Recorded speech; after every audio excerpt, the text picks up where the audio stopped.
Om Tare Tu Tare Tu Re Soha. Om Tare Tu Tare Tu Re Soha. Om Tare Tu Tare Tu Re Soha. Om Tare Tu Tare. Well, it's been a couple of weeks since I've been here in person. There's a couple of recordings that took place. I'm so glad we have technology to just continue. So I do hope that you had some good discussions, and I did want to check in to see if there were some questions that had come up. Rumor had it, Dusty had something that came up a couple of weeks ago. Rachel was trying to see if we could get to. So Dusty, can you remember a question from 2 weeks ago that you were dying to ask? Or anyone else who has a question or anything that came up that they're curious about before we dive into the next portion of the text.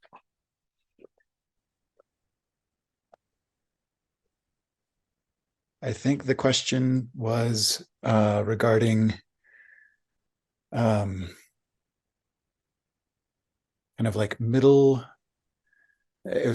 people of different motivations, middling motivation, lower motivation, and higher motivation. And then I ended up rereading in the book what that was. But if I remember correctly, that was the question, but I could easily be wrong. I think you're right on it because Rachel had indicated was something around that as well. So it was written a little differently, and it was the question about the relationship and if that was the same as how it originally was. Okay, so maybe a little different presentation in the text. Mm-hmm. And just for those of you maybe wondering what the topic here is we engage in the practice in these teachings on various different motivations, and there's 3 taught in the Lam Rim, 3 types of motivation. And I don't like to think them as small, middle, or large. There are 3 types of meditation, of motivation, and I include a 4th. I think that most of us probably got here because we were interested in just suffering less, have a little better life in this body. And I think that's a common valid motivation that we can engage in these teachings. For the path, then they also talk about at some point we might be, if we are thinking about our next life, we want to make sure that we live this one and that we're setting ourselves up for a good next life, which really fits into our Judeo-Christian thought process. I'd like to go to heaven, and so, I want to use this life wisely. What's the old saying? Everybody wants to go to heaven. Nobody wants to go today. Yeah, it's so much better up there, but, I'm going to hang out here. So, there's this comment that was once raised, a spiritual person is more interested in their next life than this one, right? That we get so attached that we're into this, and there's these vague. But if we really were thinking about something beyond this, that would be, and we would use this life for that next journey. So if you believed in heaven, that would be very relevant, very motivating. So it's in that line. Some people don't have quite a thought process about next life, so then it's not such a strong motivation. And then there's the other motivation that is about liberation, being free of samsara, achieving nirvana, being free of these afflictive states, waking up. So that's most common in the Theravadan traditions, arhats, nirvana, Noble Eightfold Path, freedom from all these afflictions. And then the Mahayana motivation was bodhicitta is the full Buddhahood. Like I would like to achieve full Buddhahood. I would like to not just be liberated, but be able to help others in their own liberation. So this bodhisattva path And that would be this other motivation. And so we can engage with all these teachings at any of these. And often they get placed in a hierarchy. And let's get rid of the hierarchy. Just, are these teachings helpful? So if I'm, though, engaged, there's going to be a different energy sometimes with them. And with the Bodhisattva path, this Mahayana path, we just took refuge, and then we talked about being motivated in these this idea of the 6 perfections so I can free all sentient beings. So the idea is that if I'm bringing that motivation into all of my actions, all of my realizations along the path are going to be infused with that. And so I'm constantly cultivating this full path of Buddhahood. So nice to get that in to start. So Dusty did pop in a chat around that particular part of the text. But I'm going to leave it there for now, and I can look back in that text later and see exactly, because he pointed out the exact sentence that he was curious about. And I think this might be the last section of the text until we go into the next book, which is Foundations of the Buddhist Path. So let's pull it up. Signs of progress. The last one was really evaluating our meditation journey, and very similar here. Signs of progress. Really critical.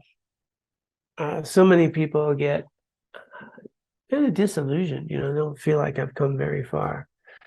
And then a lot of people might waste a lot of time. And then a lot of people might think they're doing really well.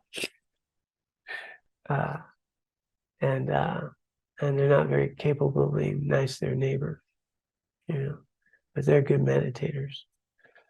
So maybe that's not such progress. And so it's nice to have some clear signs of progress and really understanding that our efforts are meaningful. So signs of progress. If we maybe turn on that light just for that. Yeah. If we devote our lives to familiarizing ourselves with Dharma, we will definitely see a change in our mind. As a Buddhist saying predicts, you will be able to see the whole world and everything in it as Dharma instructions. That's pretty nice. Everything that's happening is Dharma practice. This is showing me how to cultivate understanding, compassion, engage in this path. Everything.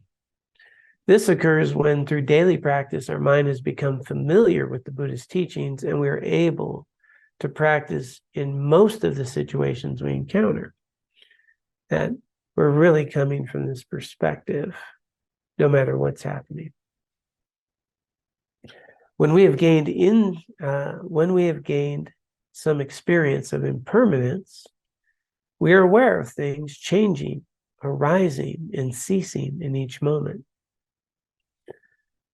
With this understanding prominent in our mind, our clinging to people and things that are unable to provide us lasting happiness decreases. Automatically, our mind is more relaxed and at ease. So, directly the antidote to this attachment and clinging, impermanence, what is it that I'm so attached to? It's more of an idea in my mind. That person is changing all the time. Laura's not the same woman I married all those years ago. Changed. How can that happen? But we'll hold an idea in our mind of, this person, that thing, this life, my job, And there's so much suffering around that. I want to preserve it, don't want it to change. When it changes, I suffer. But understanding that coming and going, and that we're becoming, and things are shifting, and that we're part of something that's happening all the time. We're not trying to, freeze something, hold on to it as tightly. And then the belief that if it worked out this way, we'd all be happy. Right? I mean, that's the big belief, right? If we just, get it like this. And that's so pernicious, isn't it? If this works out, we're going to be good. And it's worked out a million times. It's worked out a million times. And then it's like, but yeah, this next thing really needs to work out. How easily we just go with that without questioning. And then the things that, wow, had worked out and we finally achieved, we just take for granted once we have them. So much in our life that we're so happy to get, is not even a thing that we think about much. So as we really familiarize ourselves with this more often, then the danger is we may not care at all. Right? Now that's going off the other way. Oh, it's all come and go, it's all samsara, none of this matters. And it's very dangerous. It all matters is the point. It's all relevant. It's all meaningful. And so without the attachment, I can really attend to this in a meaningful way. That what I'm doing and how I'm engaging with this person, with this home, with this job, with what I'm doing is all Dharma. It's all meaningful. And I can fully attend to it without the clinging attachment and actually be present for someone in my life. I might actually learn how to love someone if I'm not so, hanging on to them, trying to make them a certain way. So it's tricky business. It's tricky business because we can go to this sort of nihilistic view, but just, it's all coming and going. It's all going to change. Don't invest. But the point is that we do invest, but we do wisely. We cultivate this heart. We cultivate this compassion without an attachment to an idea or a thing in a way that doesn't exist and can't provide what we're seeking for, because that's me-centered, And I love the restaurant when I got the food I like. I love this when it's all about me, But we can deeply appreciate this unfolding of experience and all the challenges and all the messiness and all the kindness and all the help and how people stick up for each other, how they deliver food when somebody's hungry, how they caretake a loved one as they not capable anymore. Like, what a wondrous thing that we can see.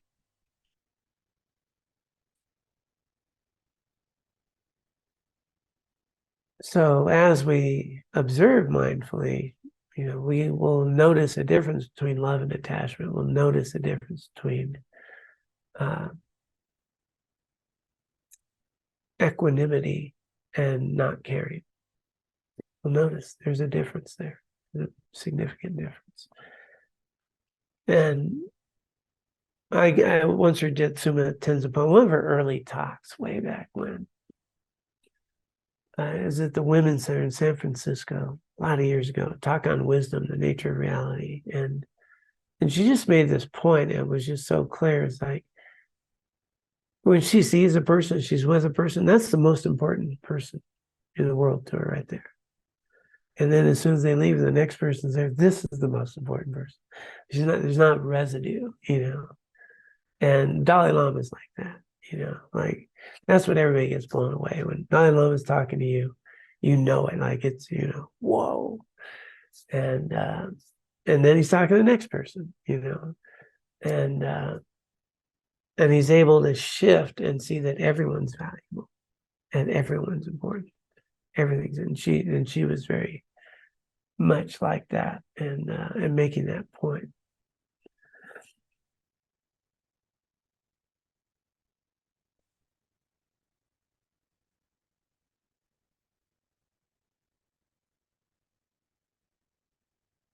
So what happens though is we're able to then really appreciate people more. We're able to recognize that my lasting happiness is not dependent on this or that happening. It's all Dharma, and everything that's happening is an opportunity to grow.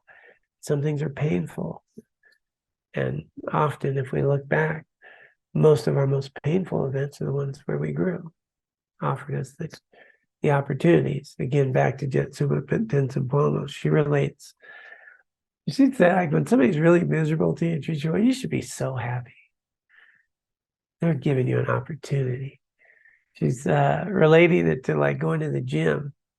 You go to the gym and they give you like these little light weights, or give you, you don't go in the lounge at the gym. I mean, some people do. But you work out. You want a good workout. You want a workout instructor who's going to work you. So you get strong. And likewise with our mind training, with our afflictions, these people are giving us a great workout. Our friends, not so much. They're bringing us cherry pie. Yeah, not a big struggle there on my hand.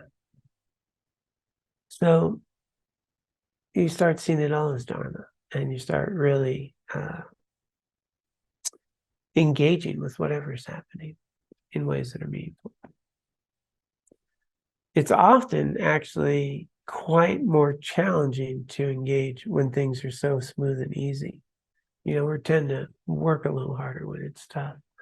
When it's smooth and easy, it can actually be more challenging. But when we have this capacity, then even in these relaxed times, we're still able to maintain an engagement. So that's just one point. When doing analytical meditation on the stages of the path to enlightenment, it's a long rim that we'll be going through. Contemplate each point, considering it logically and relating it to your own experience. When thinking about these points, do not let your mind wander to objects of attachment or become sleepy or dull. Try to have a mind that is clear and concentrated, that stays on the points you're contemplating and is able to penetrate their meaning. So we just did a shamatha meditation, which is just focus, grounding. In the Lam Rim, we do these analytical meditations. We bring up something, we think about it. In our 7-point mind training, we're talking about the disadvantages of anger. And so a meditation on that would be, is anger helpful? Let's bring up a situation. Was being angry problem solving or not? Was it conducive to the outcome I would like or not? Did it help my happiness or not?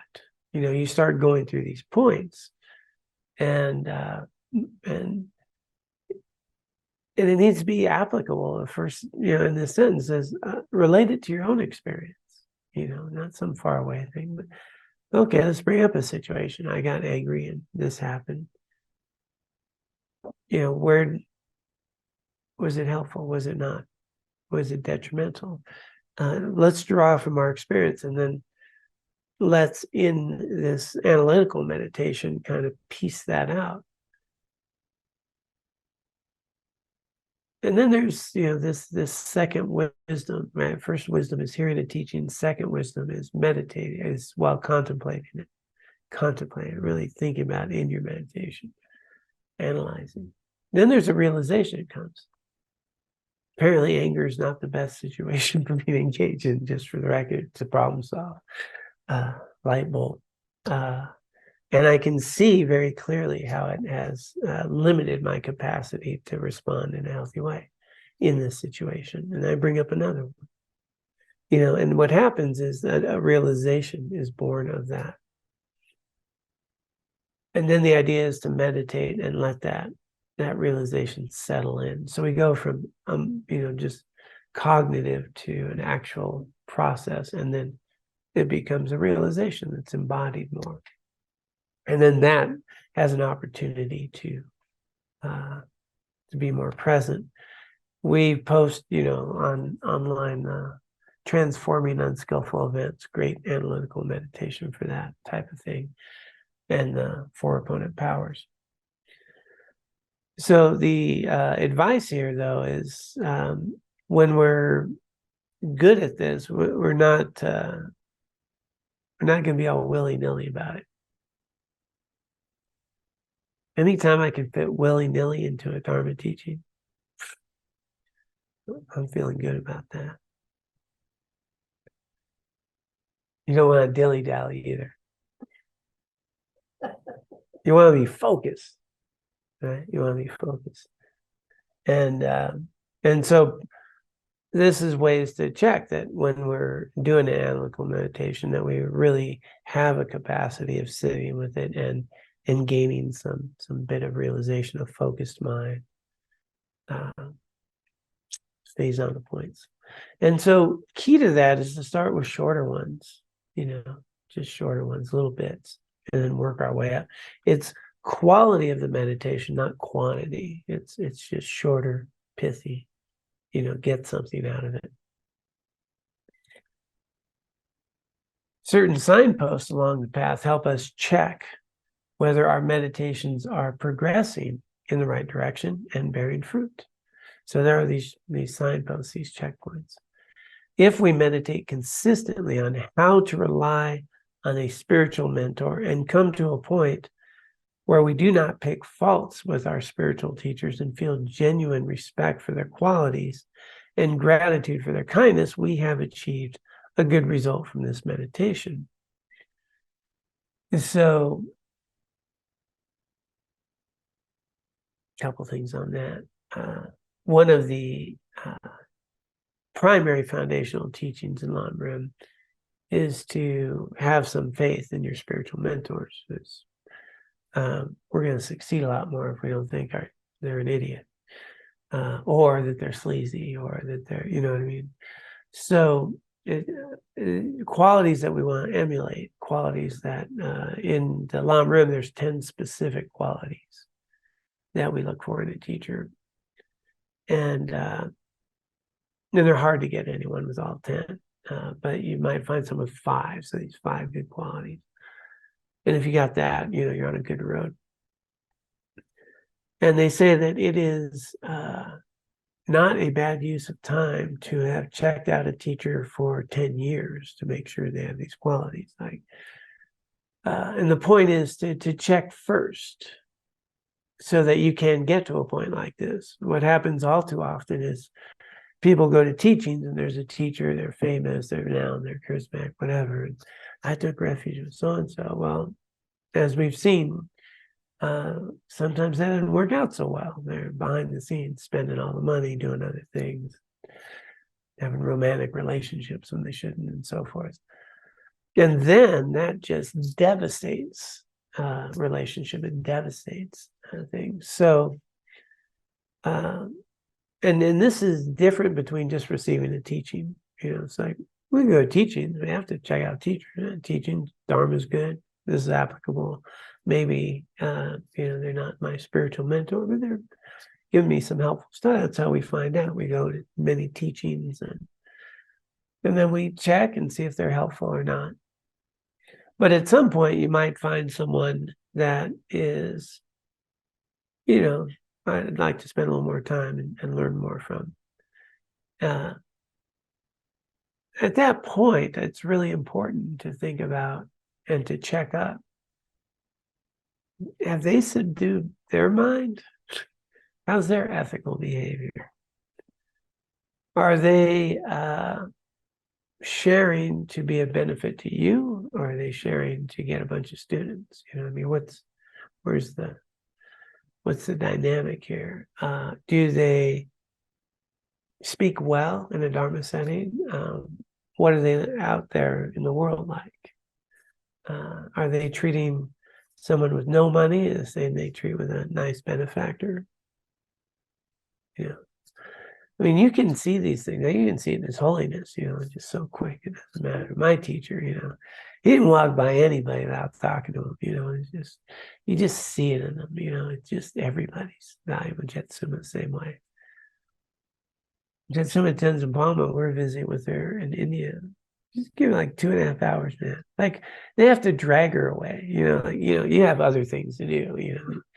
And she'd just keep talking. And so they're you just see it in them, but you check them out. I think that's one of the real pitfalls these days. People aren't. They make excuses. Yeah, they do that, but the teachings are good. Yeah, everybody's human. Yeah, but the teachings are good. Yeah, well,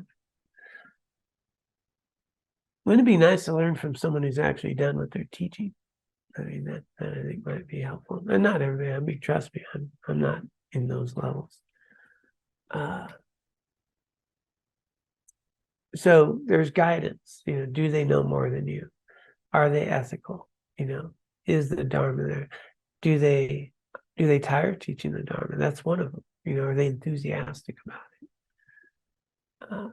So it's important to check into these things. And if you've done that, then you can get to what's being mentioned here, that we can have great faith in them and rely upon them instead of, finding the faults or picking at. Find those first.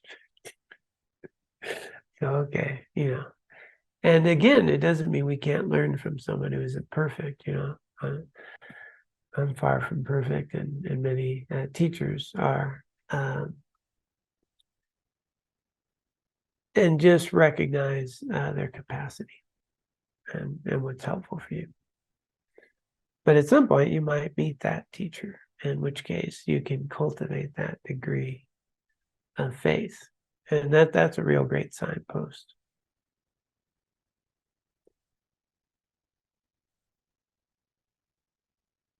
If we meditate on precious human life and have a stable feeling that my present life is so much freedom and opportunity to practice the path is difficult to receive and very precious, I do not want to waste it, but direct it toward familiarizing my mind with bodhicitta and emptiness. We are proceeding in the right direction. So we have this fundamental meditation. There's a rare and precious human rebirth, favorable Dharma practice. It comes only once. This day's never come again. I don't know how many I have. It has taken eons for these conditions to ripen. There's so few of us right here, right now, having complete access to total liberation and the benefit of all beings. That's pretty important. Well, then I don't want to waste this day. I want to use it wisely. That we wake up in the morning and we just know, wow, I'm going to use this day well. We're making progress. But, if it's just Tuesday, and man, I got some stuff to do, there's years till retirement, and I need this and that, and this is not, I'm just not getting anywhere. So, again, he's making the point, if you engage in these meditations, these specific results will happen. If we pay less attention to the happiness of this life and prepare for future lives, we are experiencing the result of meditation impermanence. Again, that's with that motivation of understanding this continuum of consciousness. If acting destructively repulses us and we want to avoid it like poison, we have benefited from meditating on the sufferings of unfortunate reapers. The mark of gaining experience of the meditation on refuge is that we understand the qualities of the three jewels, Buddha, Dharma, Sangha, and have deep trust in their ability to guide us on the path. Such feelings may arise during a meditation session, but the sign of real progress is when they occur repeatedly. In essence, how are we renunciating? Am I still dazzled by samsara? Am I still decorating my prison cell of samsara with all this cool stuff? Or am I using samsara to cultivate my inner qualities, to transform my mind? And that's what's important. How do we know we have generated true renunciation of cyclic existence? So Tsongkhapa said that when, through habituation day and night, we do not wish for the pleasures of cyclic existence, and yearn for liberation, then we've developed true determination to be free. Such an attitude has ramifications in our life. We cease being obsessed with the pleasures of cyclic existence, and things that used to irritate us cease to do so. This does not mean, however, that in deep sleep we still aspire for liberation, for that is not possible. Nor is our determination to be free manifest when we are in deep concentration, realizing emptiness. Nevertheless, it has not been lost. It is present, but latent when our mind is focused on other objects. So sometimes it gets tricky when they talk about we do not aspire for the pleasures of cyclic existence. Again, it doesn't mean we don't enjoy them. It means we can actually enjoy them. This is a very different thing. When it's the source of my happiness, there's an attachment to struggle. When I can appreciate its wonder and its impermanence, there's a different relationship. And so we can enjoy a good bike ride. We can enjoy, I was talking to a guy yesterday who's really getting into cooking, really fine cooking, and all that. And Laura, I know she's, into stuff. And that can be a wondrous thing, especially thinking about what brings a meal together and how we cultivate it, how we can offer it to people, and, really appreciate these things in this conditioned existence. So renunciation isn't that we don't enjoy things. We actually can enjoy things that are very difficult. Again, the irritations aren't there as much. So it doesn't mean I have to go sleep on a cot on the floor, eat my one bowl of rice a day, and we'll wear the same clothes. As a matter of fact, that could become an attachment. This is how I live. I'm a real renunciate. And then there's just another attachment. But rather, how do we utilize our resources? How do we engage with the qualities of our life? How do we make time for our loved ones in ways that are meaningful? We just recently got to play with our grandchildren. Got to see our granddaughter. She got a new softball bat. Those things are crazy expensive these days.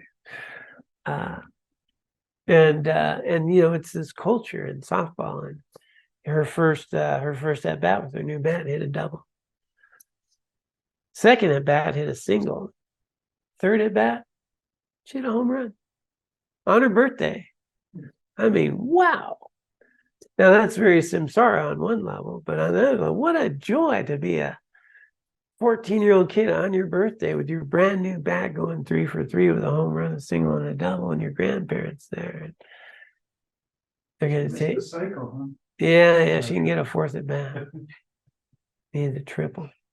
But all of that is the wonder of how we connect in this humanity, in the journeys that people are on, and can appreciate how we connect as family and as extended. And ultimately, we want to start seeing everybody in that community. Everybody's somebody's granddaughter. Everybody's somebody's parent, brother, sister, and really appreciate it at that level. And so renunciation doesn't mean we don't engage in these things. We engage with it as Dharma instruction, in which case we can really appreciate it. And then take them out for dinner and ice cream later. Yeah. Does that make sense, those distinctions there? Because I think people don't allow themselves to have fun in the Dharma. And you know, joy is like in the 7-point mind training, the actual measure of your practice is, are you happier? You're happier, we're doing something right. And so we're much more joyful, technically.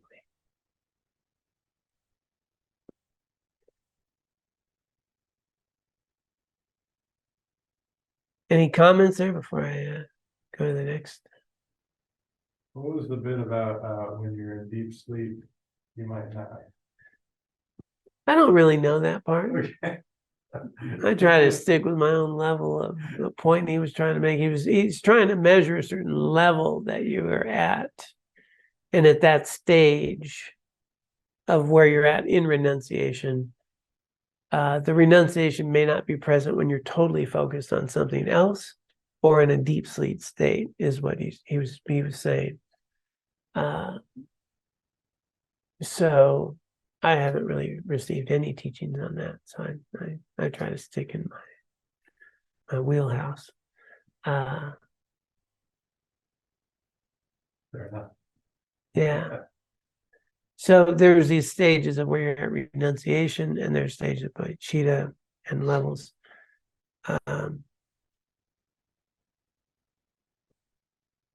that's all he's saying, is that you can still have renunciation, and you know, at moments it won't be just ever present, but it's still there and it's latent. That was his comment. Yeah, but I've never really. That's the first time I've read anything quite like that. I want to kind of clarify something you've said. I've been thinking about motivation lately, and you know, what motivates me to do certain things. And I kind of get to this point where I feel like it's so conditioned that the attachment and the aversion is a motivation to do anything. Mm-hmm. That I sometimes kind of struggle with, okay, if I don't have those feelings of attachment and aversion anymore, then what's going to motivate me at that point to either do or not do something? And I think what I hear you saying is the motivation to do anything now, or the motivation can be, rather than attachment and aversion. I'm going to say Dharma, but I don't think that's the word you used. To practice the Dharma, I guess. Yeah, like that's the motivation. To cultivate your heart and mind, to cultivate your inner qualities, to transform. So in other words, everything that's, you know, that we're doing, if we're motivated to make good use of this life, that we're motivated to engage with it in ways that will help us cultivate both merit and wisdom, right? And to improve our inner qualities, to reduce affliction.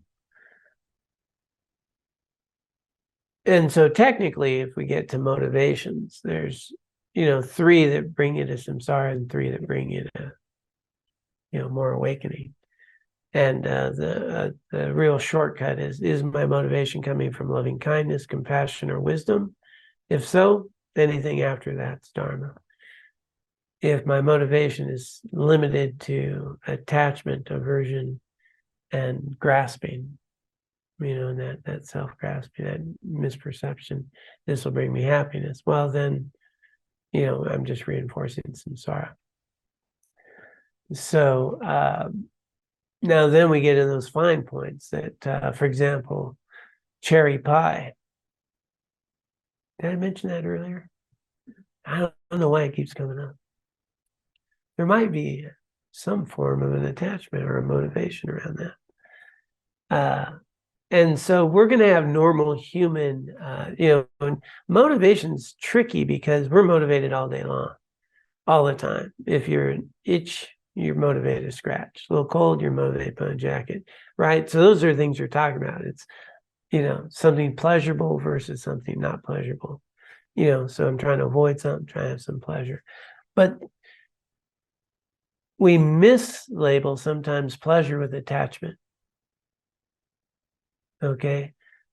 Like, for example, I can enjoy a cherry pie without needing a cherry pie, but I might buy one because, you know, it would taste good and I could share it with others. So attachment's always linked to a misperception and an exaggeration about the qualities of that object.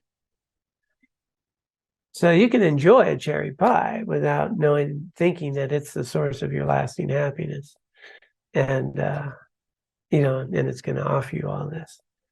And so those are the distinctions when we start thinking about the core of, good to see you. The attachment is always, the technical term is there's this exaggerated quality to it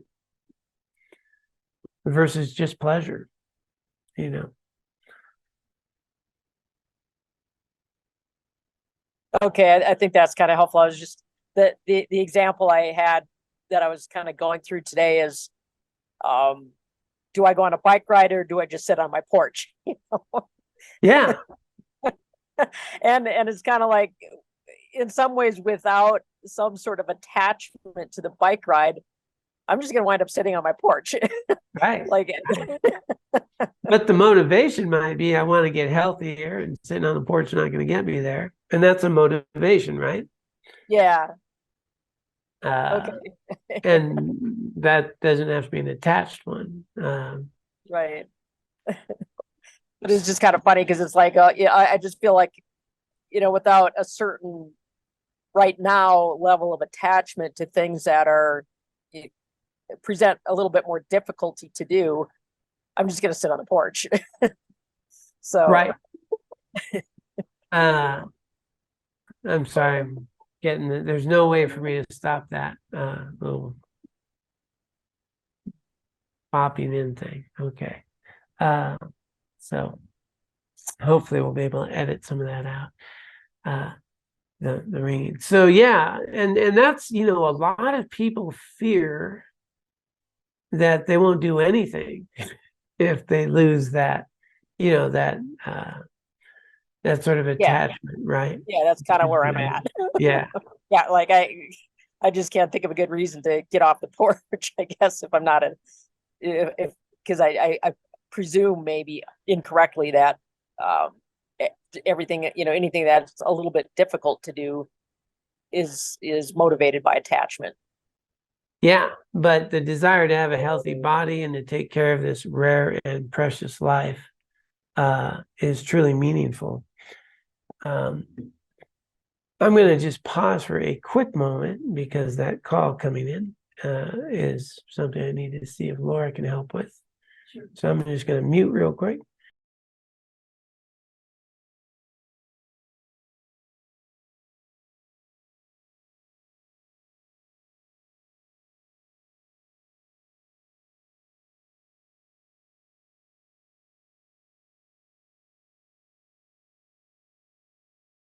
Apologize for that. There's another group session that's having some struggle with their Zoom session. So we just quickly send a message and we'll get back to Dharma teaching.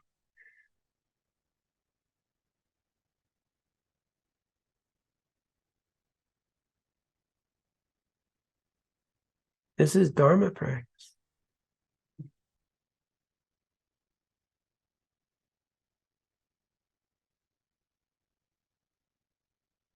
Okay. So the question, you know, is yeah, wow, what would motivate me? Well, how about I would like to be healthy? And so desire is fine. I desire to suffer less. I desire to be healthier. I desire to grow and improve. I desire to help others. I desire to be more compassionate. You know, these are all healthy desires, which is different from attachment. And that's the trick question that I would get when I'm speaking at like a university. When I was a monk, we'd travel and then you get the philosophy students and, you know, they're ready to catch you. And they'd say, well, according to Buddhism, desire is the source of all suffering. So you guys are desiring to be enlightened. How's that work? You know, because it's not the core root of all suffering. Misperception is the root. And out of that misperception, we get attached in ways that things don't exist. It's a technical term. Attachment is intertwined with misperception. So you can have healthy desires to be healthy, to use your body. You have this rare and precious life that came only once. All of these conditions happen. It's very important to take care of our body, to exercise, to ride a bike, you know, to do these things. And so we're going to be motivated to do healthy things to take care of this rare and precious human birth so that I can cultivate these qualities. And it's not about attachment. Of course, we might get a little attached to wanting to be enlightened. You know, it's all messy. But that's what we're shooting for. Does that make more sense? Yeah, that's helpful. Some weeks ago, one of the class members said that she would tell herself what would it feel like if I didn't have this attachment towards the situation. And I think that was super helpful for me. That was really transformative to tell myself that. And seems like it would work in this situation too. Like, okay, what's my motivation if I'm feeling attachment, is there some other motivation I can find? Or what would be like to not be attached and work from a different motivation? Yeah. You know, to live a good life, to be healthy, to be well, to take care of this rare and precious life. I mean, there's a lot of good things to be. And maybe to not feel so darn sluggish. That was me. I just started my exercise routine again today because I was tired of being very sluggish. Travel a lot, so. But those are good motivations.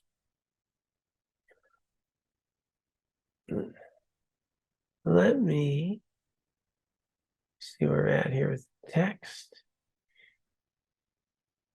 Yeah. I think we can pop in one more thing here. So now he was making a point. The general point is you're going to have these signposts, like when you're making progress in your practice, you know, and you're agitated less, when you can go with the flow more, when you value this life in ways that are meaningful. He's talking about the renunciation. So he was saying there's a certain point of renunciation that it's present most of the time, except in deep sleep, and except when you're maybe focused on something, really focused. But when you come out of that, it's still there, that this is meaningful, this is important, I have purpose, you know. And now he's saying bodhicitta. So he's kind of been working his way up to these different signposts. Now, bodhicitta, we've realized bodhicitta, when through habituation and practice, the great compassion and the aspiration to attain awakening arises spontaneously in our mind whenever we hear, think, see, whenever we hear, see, or think about any sentient being, it just arises. As explained in Tsongkhapa's 3 principal aspects of the path, the measure of having ascertained the correct view of emptiness is seeing that dependent arising and emptiness are not contradictory, but are mutually reinforcing, such that the mere reminder of dependent arising brings understanding of emptiness and vice versa. So he actually put in 2 different signposts there. One is how we know we really have bodhicitta, and the other is how we've ascertained the correct view of emptiness. And so he's highlighting that at certain stages of our practice, we will have these states. These are common signposts, common points of evolution. And they come gradually over time. And, you know, obviously bodhicitta would be a pretty big one to get. and correct view of emptiness. Might not be as tricky as one would think, especially if you use Lama Tsongkhapa's reasoning. But it would become just very present now we engage in the world. So it's good to have signposts, kind of check in where we're at, see what we're doing. And again, understand that we may be engaging in this Dharma with different motivations, all of which, if we really take a view of the path, is that even if my motivation is bodhicitta for all sentient beings, if my motivation is liberation, if my motivation is the next life, if my motivation is to, just suffer less in this one, whatever that is. If I'm at the bodhicitta motivation, all the other things happen. Like, if I'm wanting a better next, if I'm, worried about the next, this life gets better anyway. I'm not caught up in all that drama. So whatever level we're at, you're going to get the benefit of these other levels.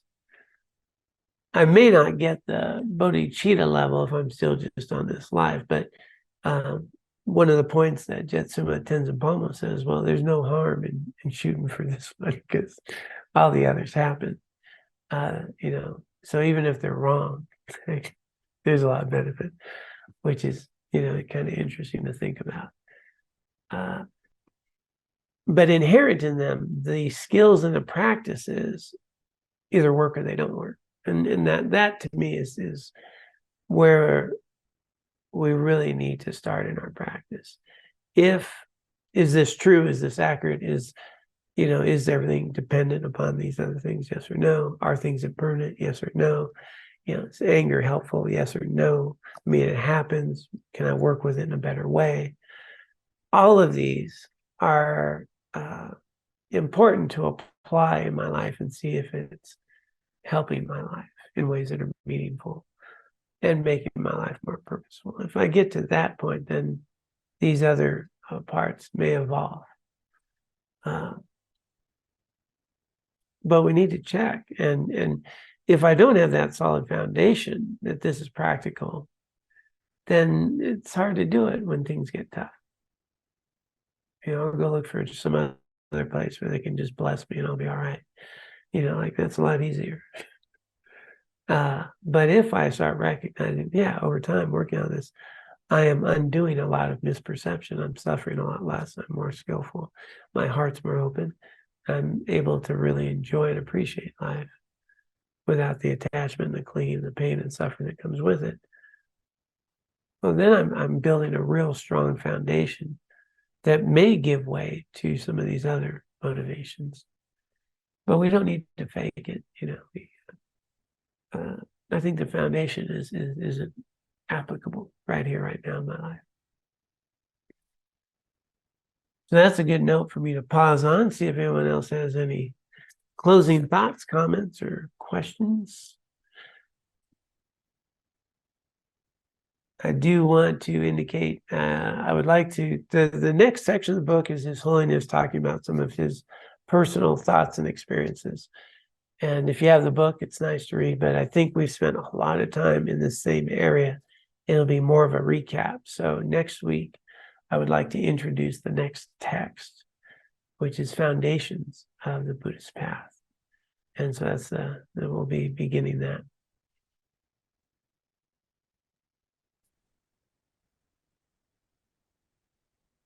Okay. Any announcements you got, Rachel? Sure. Okay, and she's not going to have any announcements if she's not there.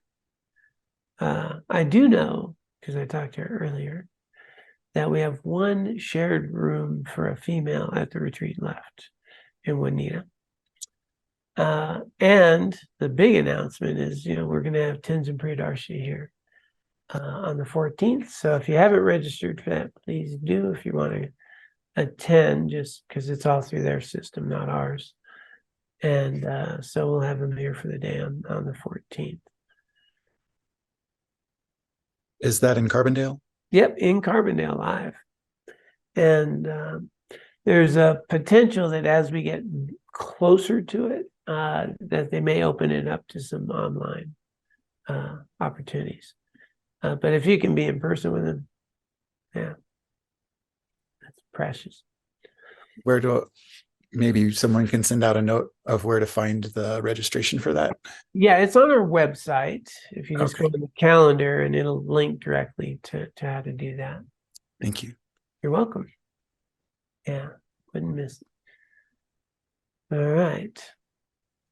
Well, let's go ahead and dedicate the merit that we've cultivated here in our time together. Taking just a moment to recognize the precious gifts of Dharma that have been transmitted through time and the ripples that have come into being that have brought it to us, and that any and everything we do with this heart and mind is of great benefit to others. So let us dedicate any and all merit and wisdom we have cultivated for the benefit of all sentient beings and for our own continued spiritual growth.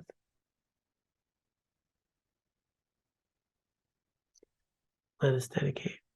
By this merit, may I soon attain the enlightened state of Guru Buddha, that I may be able to liberate all sentient beings from their sufferings.